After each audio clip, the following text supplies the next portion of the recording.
and allows people to disagree in a professional way. Well, building off of your initiative, my initiative is going to be focused on combating hate.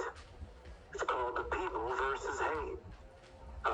Hate is obviously an outrageous emotion and feeling. When weaponized, it is most dangerous to civilization. And sadly, in our history, our great American history, one that was not born perfect, nor is perfect today, hate has reared its ugly head in ways in which I think we don't fully appreciate. Whether it is the exiling of Native Americans, really largely due to their refusal to be enslaved, or whether it is the importation of the African in order to be enslaved.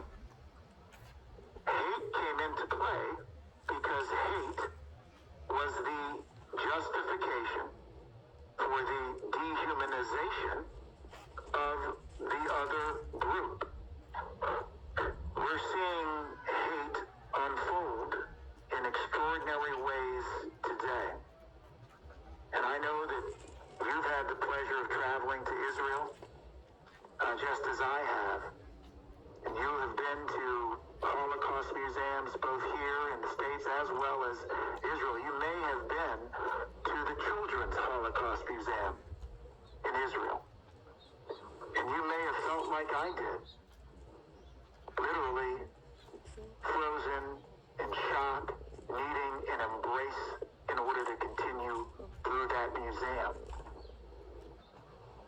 And what you find is that people only can do those atrocious things to people when they have dehumanized them in such a way that they have permitted each other to levy hate on them. And so my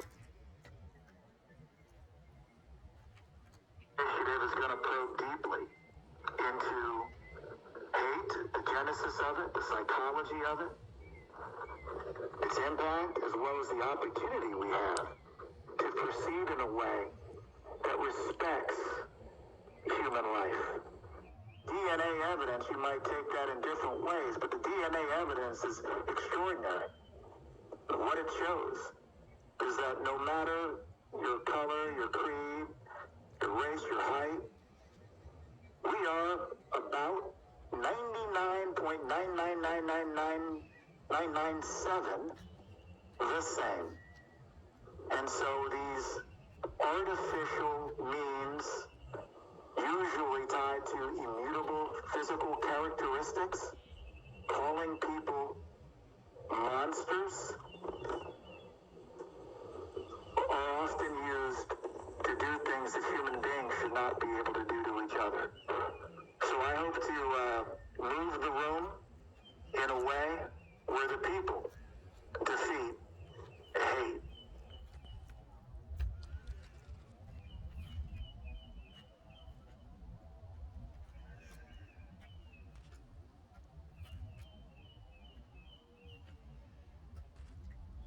Okay, so what you said about the 99% the same, well, that's true in regards to the Democrat, Republican, black, white, started admittedly with Trump, and he basically um, slaughtered and insulted virtually every minority. It was not just blacks. Interesting how I'm not sure why you black people seem to keep referencing uh, like Jews. It's kind of comical. The white people look down on the black people, then the black people point down to the Jews, and it continues. But in this case, the leaders, Trump, admittedly initially. But then it didn't mysteriously appear. It was not a coincidence of timing.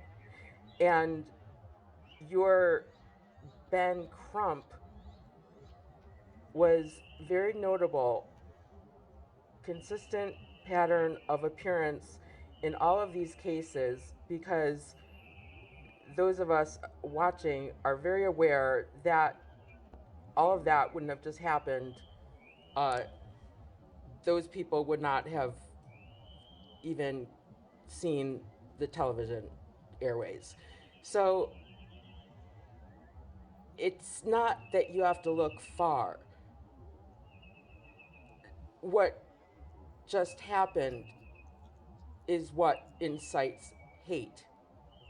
And the most shameful thing about it is it's the leaders on both sides, and now even the quote Justice Department is long since been sucked in and complicit. And justice is blind, not supposed to be deaf, dumb, and blind. So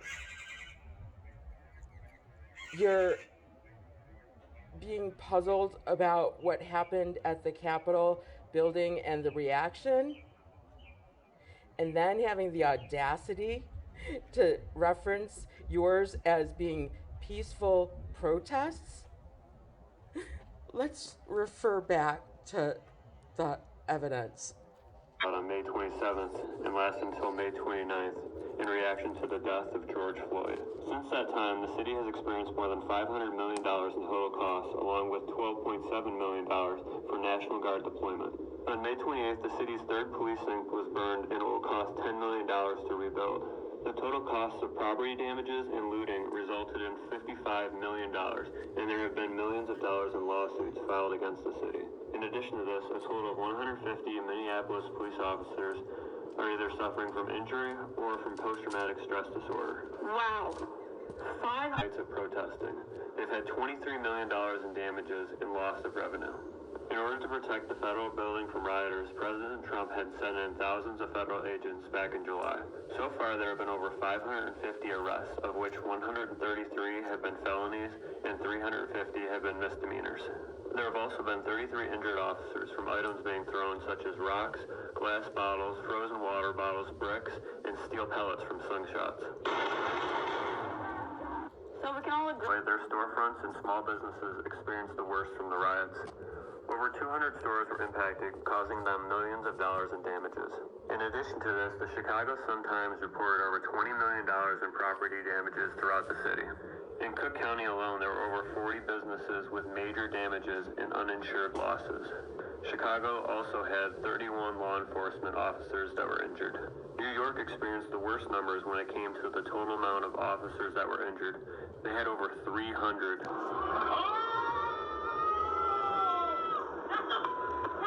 These demonstrations also cost the city $115 million plus $179 million in just overtime. From May 28th to July 22nd, there were also 303 vandalized cop cars, of which 14 were a total loss due to arson.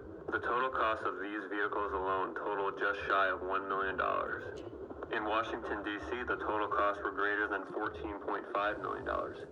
In June, President Trump deployed 5,100 National Guard troops in response to these demonstrations. On May 31st, the peak of these riots in D.C. started to break out. On this date, fires broke out in front of the White House, and the total cost of maintaining order at one point came to $2.6 million per day. Looking at the total cost these 5 major cities have suffered, it's scary to imagine the total expense the United States has faced due to these riots.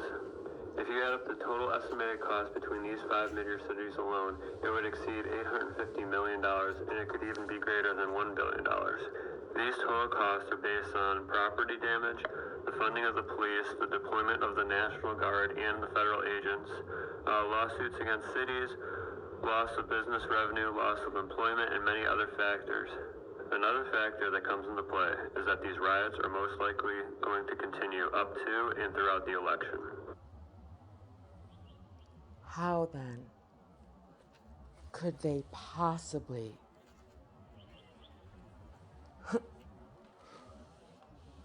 mostly peaceful at all? Peaceful? No, absolutely not. And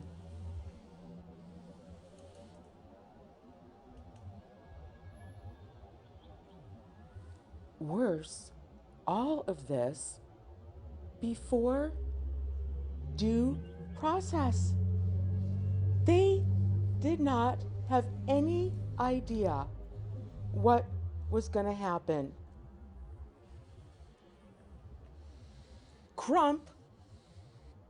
Ben Crump, is who incited at least quite a bit of it, because he is who we saw on TV every step of the way, including the 500-person funeral with the golden horse and carriage, which, if you don't think that would be another reason why there'd be quite a deep set of hard feelings, not sure what kind of statement or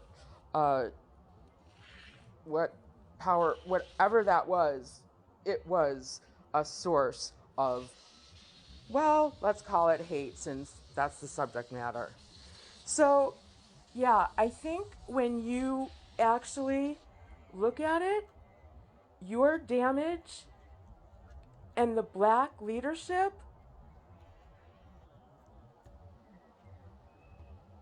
there needs to be an investigation and a reconciliation, and on top of that, we absolutely cannot move forward with this degree of weaponizing the quote, I can't even say justice, it's just the system at this point.